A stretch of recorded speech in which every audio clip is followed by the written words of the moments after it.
예언자일보.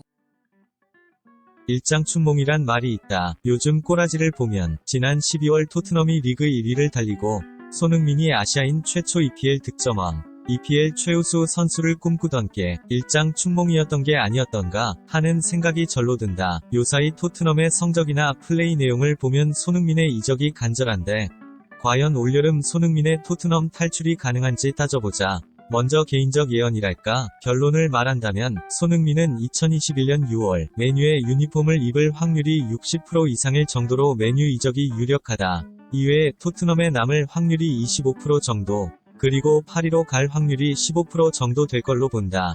자, 이런 결론이 어떻게 나올 수 있는지 토트넘의 내밀한 상황을 들여다보자.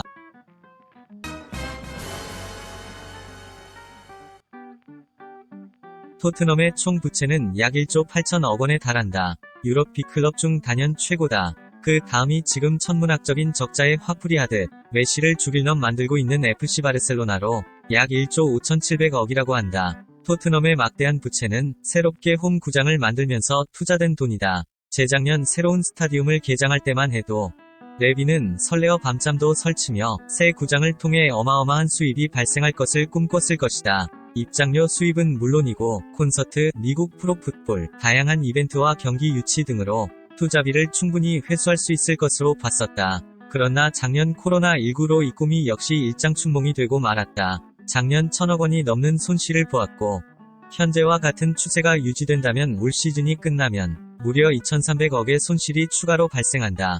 다음 시즌 역시 현재 변이가 거듭되는 코로나 상황을 본다면 이러한 추세가 크게 호전되기 어려워 보인다. 만약 그렇게 된다면 토트넘은 1조 8천억의 기존 부채에다 매년 수천억의 빚이 계속해서 더 쌓여만 가게 된다. 물론 은행의 부채가 0.5%란 괜찮은 처리로 2030년까지 분할 상환이라 크게 문제될 게 없다는 의견도 있지만 그건 어디까지나 계획대로 수익이 발생하고 채무를 갚아 나갈 때 이야기이고 계속 수천억의 적자가 발생해 빚이 늘어간다면 전혀 다른 상황과 이야기가 된다. 게다가 지금 팀 성적과 분위기로 보면 최근 5년간 나가던 챔스나 유로파 역시 어려워 보이고 이렇게 된다면 구단의 적자폭은 상상 이상이 될 것이다. 빚을 빌릴 때의 모든 자금 계획이 틀어져 경영 상황이 최악으로 달리고 있는 것이다. 결론적으로 토트넘의 현 상황은 레비의 지갑이 구멍이 뚫리다 못해 사채업자에게 멱살 잡혀 장기 팔리러 갈 날이 얼마 안 남은 일촉즉발의 위기 상황이다.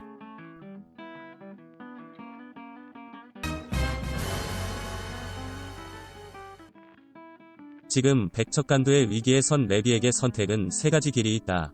첫째, 무리뉴를 지금 당장 자르고 새 감독을 물색한다. 이럴 경우 레비는 포테티노에 대한 위약금과 무리뉴 위약금 등을 합해 1,500억 가까이 헛돈을 쓰게 된다.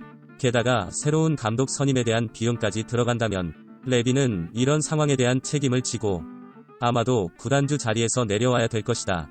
둘째, 무리뉴를 계속 신임하고 올여름 센터백, 윙백, 스트라이커 등등 전 포지션에 대한 대대적인 선수 쇼핑으로 무리뉴가 다시 한번 트로피에 도전할 수 있도록 적극 지원한다. 다들 알겠지만 이 역시 꿈같은 소리다. 천문학적 적자가 쌓여가고 있는 현 상황에서 올여름 무리뉴는 단 한 명이 원하는 선수도 레비로부터 선물받기 어려울 것이다. 셋째, 손흥민, 케인을 팔아 구단의 급한 불을 끄고 알리와 산체스 등을 정리소폭의 선수 교체와 리빌딩을 진행한다. 현실적으로 이 방법이 레비가 선택할 수 있는 유일한 방법이란데 난 베팅한다. 이미 올해 현 전력으로 무리뉴가 무엇을 이루어낼 수 있는지 명백히 보여줬고 획기적인 전력 보강 없이 지금의 스쿼드를 1년 더 유지해봐야 유럽 대항전도 나가기 어려울 것이다. 이 상황에서 레비가 할 수 있는 일은 무리뉴의 혹시나 하는 도박을 1년 더 베팅하기보다는 그나마 제대로 값을 받을 수 있는 손흥민과 케인을 팔고 그 돈으로 구단의 적자를 메워 눈덩이처럼 빛이 불어나는 걸 막고 현실적인 리빌딩을 시작하는 것이 모험을 하지 않는 성격의 레비에게는 가장 납득 가능한 선택일 것이다.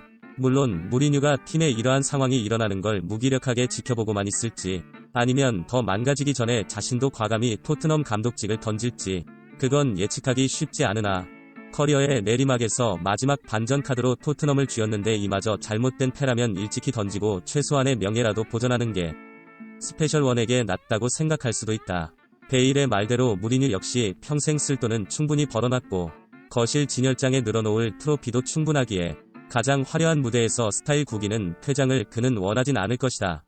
자, 올여름 레비가 손흥민과 케인을 팔거라는데 동의한다면 추천을, 레비가 현 스쿼드를 유지할 거라고 생각한다면 반대를 눌러보기 바란다.